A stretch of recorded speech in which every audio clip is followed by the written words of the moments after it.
মেয়েকে স্কুল পাঠানোর পর দেখি যে মেয়ের স্কুলের আই কার্ড দিতেই ভুলে গেছি। সত্যি মনটা যে কি ভোলা হয়ে যাচ্ছে, কি বলবো আর। আর এদিকে কি খাচ্ছি দেখো, একটু করে টক ডাল করেছি।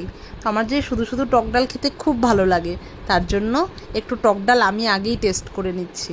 শুভ দুপুর বন্ধুরা, আমি সুস্মিতা। আমার নতুন একটি ভিডিওতে জানাই সকলকে স্বাগতম। আশা করি সকলে খুব খুব ভালো আছো। আমরাও কিন্তু বেশ ভালোই আছি। আজকে দুপুরে আমার মেনুতে কি আছে চলো দেখে নাও। আছে গরম গরম ধোয়া ওঠা সাদা ভাত, তার সাথে করেছি রহড় ডাল। রহড় ডাল করেছি আম দিয়ে, শস্য মেথি শুকনো লঙ্কা ফোড়ন দিয়ে ডালটা করেছি। এদিকে করেছি একটু আলু কুন্দুরি ভাজা, লম্বা লম্বা করে কেটে একটু আলু একটু কুন্দুরি পেঁয়াজ দিয়ে ভাজাটা করেছি ডালের পাতে। আর করেছি একটু মেয়ের জন্য কাঁচা কলা আলু দিয়ে ট্যাংরা মাছের ঝোল, আদা গোলমরিচ বাটা দিয়ে একদম হালকা করে এটা মেয়ের জন্য করে রেখেছি আলাদা। আর আমাদের জন্য একটু করলাম আলু পনিরের তরকারি, একটু ঝাল ঝাল ঘি গরম মশলা দিয়ে আলু পনিরের তরকারিটা বেশ ভালোই লাগে খেতে, তাই না বলো? তো আজকে আমার মেনু তোমাদের কেমন লাগলো নিশ্চয়ই জানাবে। ভালো থাকবে, সুস্থ থাকবে।